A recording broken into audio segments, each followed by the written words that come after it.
vous accompagner à chaque étape de votre parcours de santé. N'oubliez pas, prendre soin de votre santé aujourd'hui, c'est investir dans votre avenir. Pour plus d'informations, contactez-nous au numéro 46 23 50 52. Votre santé, notre priorité. I'm asking which lines of funding, which programs that exist under our SFOPS bill we should be looking to plus up or emphasize or encourage the administration to turn back on over time. Yes, Senator, I see us aligned here in an agreement. I'm sorry if I've misunderstood you. INCL would probably be one of the ones that I would dwell on a bit because we're going to need to sustain the organizations and the entities and the variables that can provide that security. Right now, in the current context, that is exactly what you have been doing. HNP INCL, INL funding, and also what you did with, or rather, lifting the prohibitions for FOD. Thank you. Senator Bozeman. Thank you all for being here very, very much. This is so important. I just want to follow up. As chair of the Ag Committee, the Food for Peace is being pushed over to the Department of Agriculture now. And they have teamed up with the World Food Program to purchase 211,000 metric tons of commodities from U.S. farmers. This will be sent to 7 countries, including Haiti. And Senator Schatz really asked the question I was going to ask about food insecurity, you know, how that plays out, and then also its relationship to gangs. You know, if you're hungry, if you can't take care of your family, everything else is pretty unimportant. And then bad people step in to give you somewhat hope. This is going to be done through the World Food Program, teaming up with them. So can you add anything else to that regards to, you know, again, it's so difficult without security to make that happen, which, you know, is the number one priority to. Thank you, Senator Bozeman, for that question. With respect to the World Food Program, I think a frequent oversight when looking at Haiti at 2 levels. Number one, that there are many Haitian capabilities in place that are not brought within the purview nor utilized. What exists today with the organization, so we've formed a coalition, and appropriate framing would be a public-private partnership model that I'm proposing to you today with these humanitarian corridors, brings actors who have been working and privately funded throughout the last 7 years. An example of that would be Mission of Hope, who's feeding 130,000 children every single day right now, and has expanded and added 30,000 to that. And that's through 630 program centers across the country of Haiti, right, in the middle of these circumstances. Additional groups like Food for the Poor, Samaritan's Purse, Feed My Starving Children have outstanding reputations globally for their work. And we're representing that here today with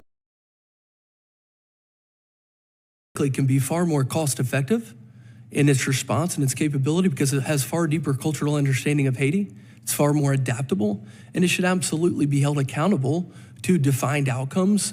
And I will willingly submit to any and all oversight and reporting standards that this committee were to request. But I believe that there's a model, sir, that's far more effective than we've currently been using, and I think we have the opportunity to deploy that and to scale it. It's already working. I'm not asking to create anything that doesn't exist already. I'm inviting y'all to expand it. Yeah. Well, I assume some of those organizations, and one of the mandates is to reduce these countries' long-term reliance on international assistance. So provide food, but also again working through the organizations that you talked about, who do a tremendous job with so little resources. Yes, thank you, Senator. You know, another example of that we'd like to work on with you is, and we saw more than 40% of the meals that were in that distribution network of 100,000 in 2019 were procured and packaged in country. They were on a path to sustainability. Haitians would prefer to grow their own stuff, and this is a great opportunity to build domestic food security that's in the interest of the U.S. as well as Haiti. And so I just don't want to see us move backwards on that more than we already have. And I want to make sure that this committee is aware now. now. Echo Senator Mullins' concern about the peacekeeping force. In the past, we give money to these countries and they pocket a bunch of it and give a little bit to the soldiers that are there, and they wind up foraging for themselves, to make it. And whatever we do, we need to make sure that those people are and adequately resourced. And I don't know how you do that through a committee, but we do have to. That is imperative. The last thing we want to do is be part of a group, and this has happened so many times, where essentially the peacekeeping force is preying on the population. And that's something that's really important. So can you talk a little bit, can you expound on the committee, how they're going to do that? Yes, gladly, Senator. Thanks for that question.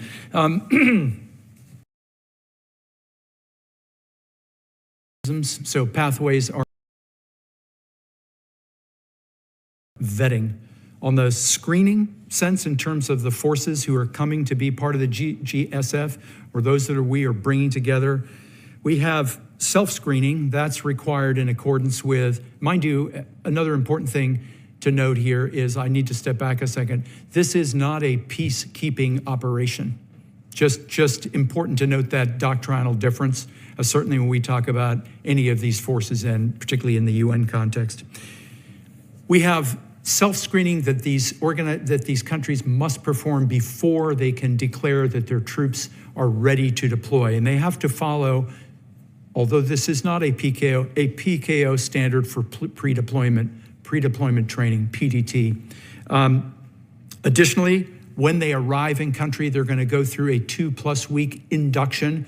This is just a bloated word that simply says they'll spend 2 weeks once they hit the ground getting refresher training, reviewing all the things, all the standards they had to meet before they deployed. The idea here is this is real. Vetting. We will conduct human rights due diligence. That is conducted by UN standards. That applies to organizations. Say a battalion from a given country is deploying and it had been noted to have been involved in one or another atrocity or gross violation of human rights, it cannot deploy. And then you have US Leahy vetting. Everybody in this conversation is familiar with it, but this takes us away from units and down to individuals.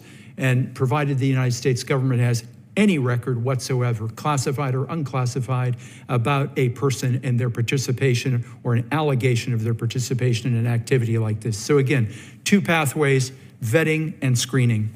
Thank you, Mr. Chairman. Thank you, Senator Bozeman. Senator Shaheen. Thank you both for being here. Mr. Holmes, you talked about, and I think you may have referenced this to Ambassador in your remarks, the gender violence against women and girls. The majority of internally displaced people in Haiti are women and girls.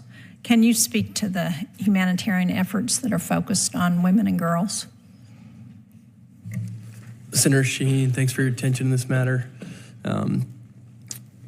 So I think an understated consequence is being paid by women and females throughout the country. More recently, we've seen gangs using something called community rapes, where in an effort to terrorize entire communities, they'll systematically rape every female in that community.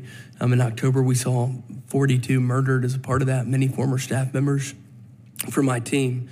And so women play such a critical part in not just the protection mechanisms here, but in the leadership coming out on the other side of it. And so what we are proposing in the humanitarian piece is that should be a measurable and defined metric that we're reporting on consistently throughout it. If we aren't measuring it and reporting on it, we shouldn't expect it to be managed accordingly. Well, thank you. I appreciate that, because we do have a law that Congress passed during the first Trump administration called Women, Peace, and Security that mandates that in conflict zones like this, that women should be at the table in leadership roles. Can you, Ambassador, speak to what we're doing to ensure that women are included in decision-making with respect to what happens in Haiti?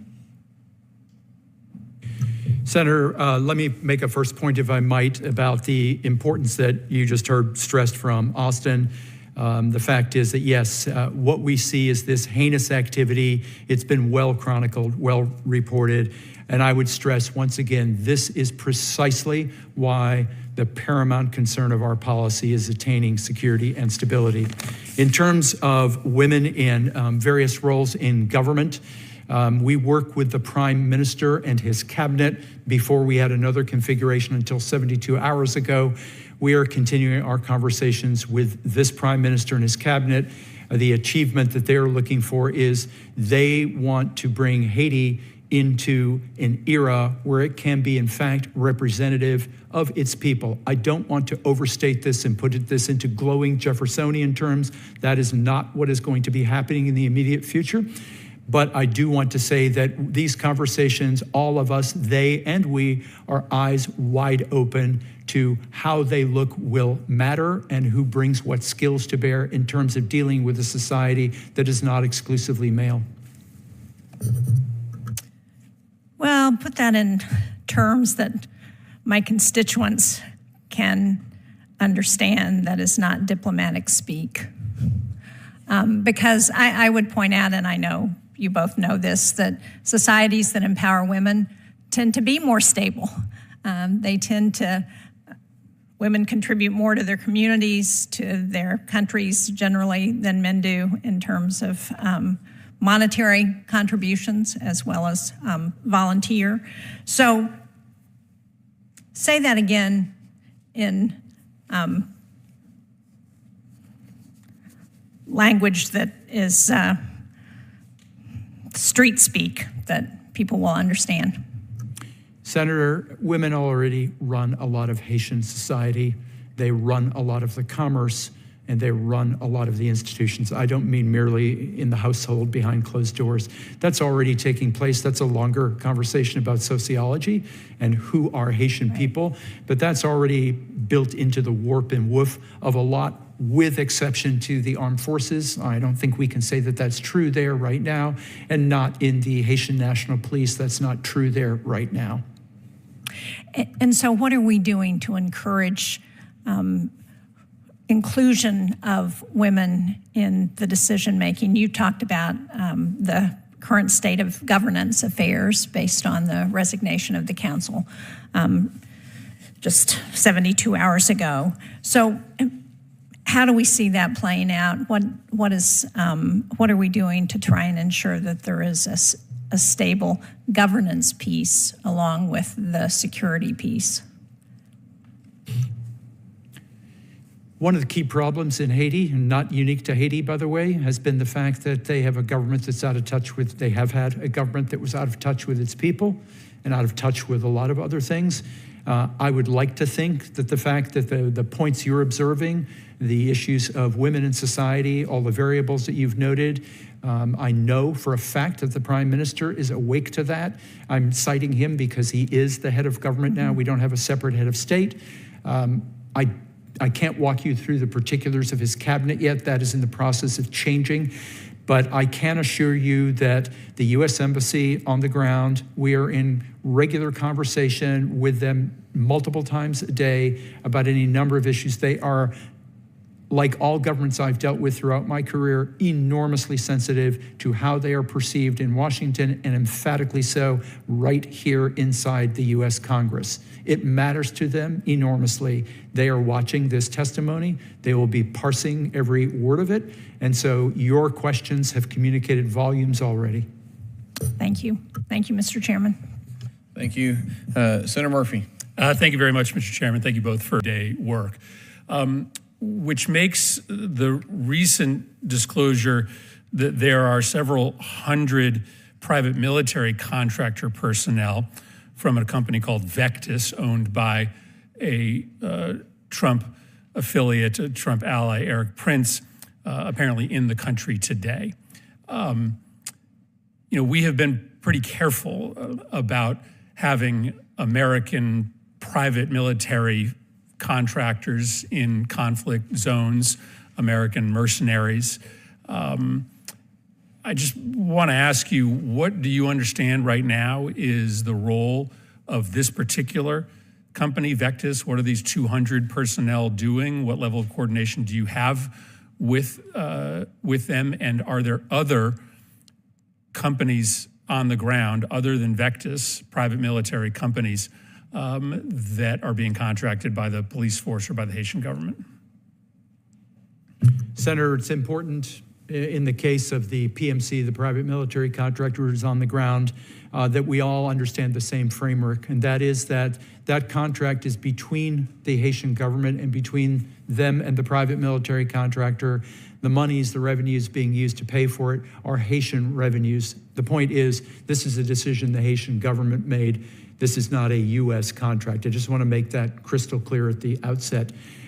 In terms of what they do, they have been, I think everyone is aware because there's been a lot of coverage of it, of the so-called kamikaze drones, the point being drones with ordnance. They have been also providing a lot of comparative advantages in this fight, primarily the ability to fight at night, and also bringing in experienced fighters who have done this, either anti-gang in other countries or special operations personnel from allied countries. The point being they're experienced military personnel.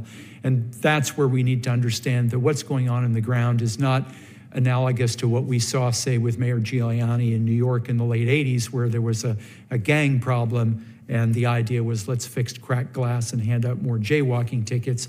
We have full-scale urban warfare going on.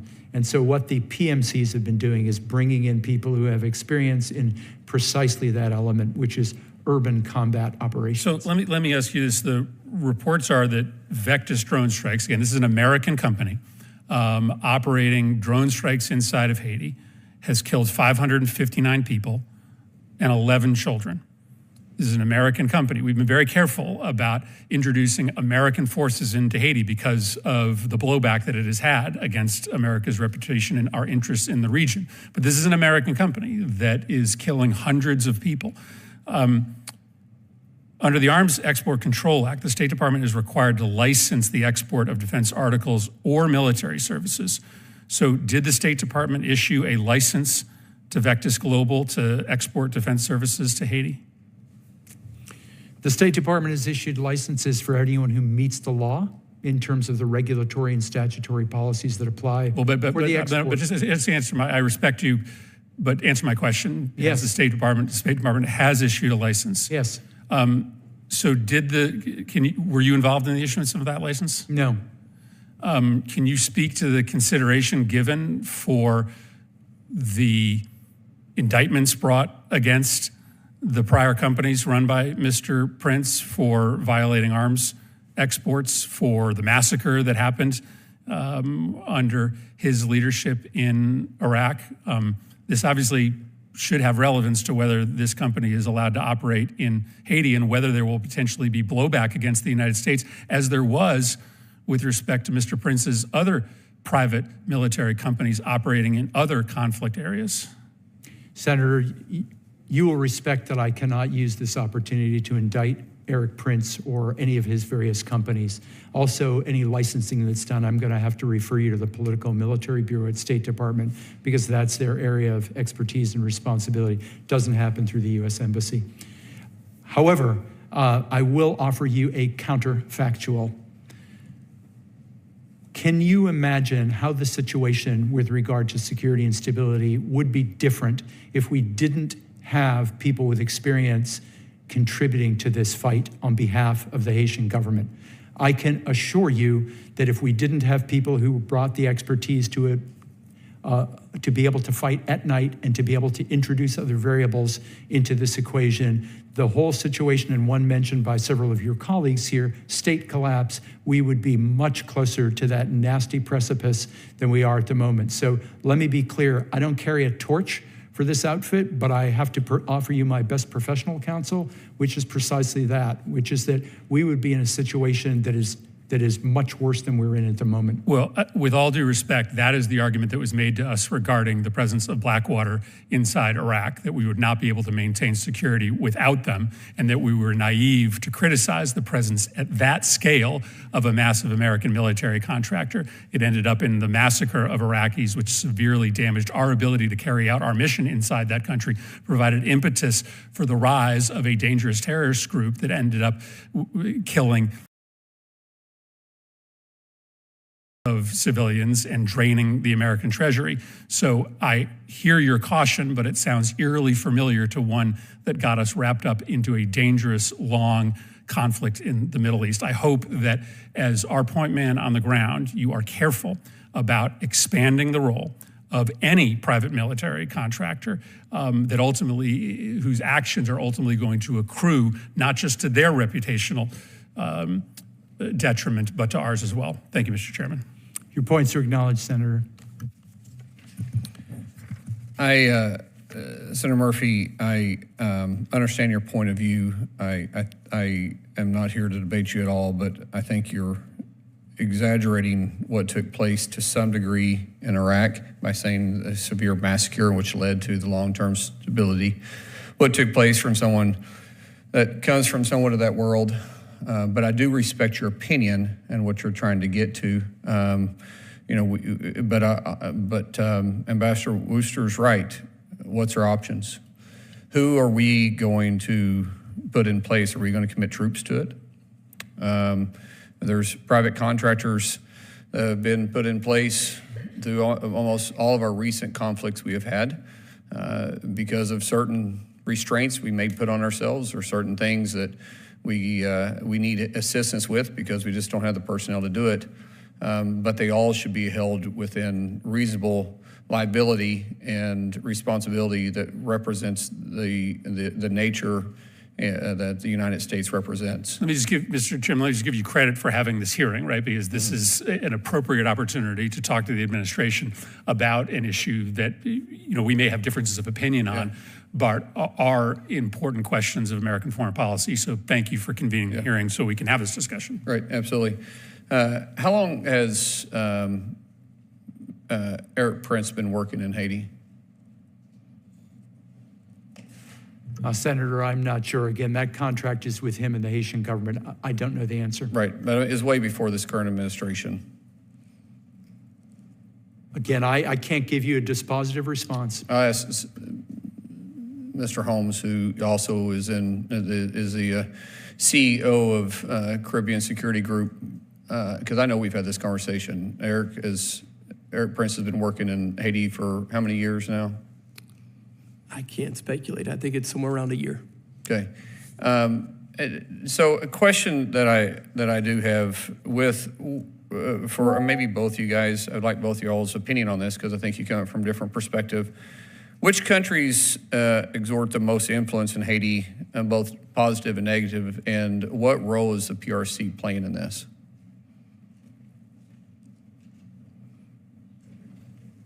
I'd like both y'all's opinion on this. Thanks. Okay, in terms of countries that exert influence, no one compares. It's a little bit like my response on humanitarian assistance.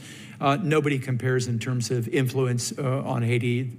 No one compares to the United States. So there's a history we all know with France. There are histories with various others. They live on the same island as the Dominican Republic, so think, if you will, of conjoined twins. They do share that same geographic space, but without question, Senator, the United States has the most significant influence there. What role is PRC playing? The PRC has a commercial office that they have established in Haiti. They don't have much in the way of their signature presence. In fact, I have seen no signature presence in terms of the things that we're so used to seeing them about worldwide. So, for instance, the construction of railroads, mines, roads, ports, these sorts of things. We do not see those underway. We are not aware that such contracts are being entertained, certainly not between them and the government. Mr. Holmes? Certainly, I'd agree that the U.S. plays a predominant role. Canada and French also are prevalent, but Taiwan has played a significant role in Haiti as well. It's important to know that I believe Haiti is one of 12 states that formally recognizes Taiwan. And so there's significant interest there for the PRC to upset that. And we know that as part of the charm offensive over the last 7 years, certainly Haiti has been targeted to that. What's also noteworthy is that there's certainly cases of Haitian politicians openly courting Chinese investment and posturing for anyone who wants to come in to act in whatever's in the best interest of Haiti, including swapping their relationship with Taiwan for the PRC. So just to conclude the hearing, I think what we have taken from this most of all is, we've talked about a range of topics, but first and foremost, we got to draw in stability to be able to get the foreign aid in. And I think there's some work to be done in that. Ranking Member Schatz made a good point. Where do we need to direct the money? How do we need to do that? The size of force matters. I think, Mr. Holmes, you made a good point on the fact of how big Haiti is versus New York City, and the amount of force they have versus what Haiti is realistically supposed to secure with. So I think we do need to take a deep dive into this. And Ambassador, we'd love to work with you and figure out what we need to do. Because I think all of us can agree we want Haiti to be able to stand up on their own, and we know this isn't going to happen tomorrow. I've spent multiple trips in Haiti, spent quite a bit of time down there, invested personally into Haiti, years past, and it is not an easy challenge. They have a dark past and hopefully a bright future. But it takes all of us working together and maybe taking a different approach. We want to see that happen. So thank you for your time. Mr. Chairman? Yes. Can I ask Absolutely. Ambassador Worcester a question not related to Haiti? Sure. but on an issue that I know you care about. Okay. Ambassador, I know you've spent a fair amount of time in Syria, in the Middle East, and currently there is an opportunity there for and they're dealing with some of the same issues in Haiti in terms of stability and security. Do you have any observations about the current effort to integrate the SDF and the Kurds into the central government, and what those challenges are and how we can support that effort? Senator Shaheen, I'm afraid I have an unsatisfying response for you because professional discipline requires that, since I'm not working that portfolio now, that I defer to my colleagues who are in the NEA Bureau. Too bad. This is a nice try, though. It was. Thank you. Question for the record. By Friday, February 13th. Hearing is adjourned.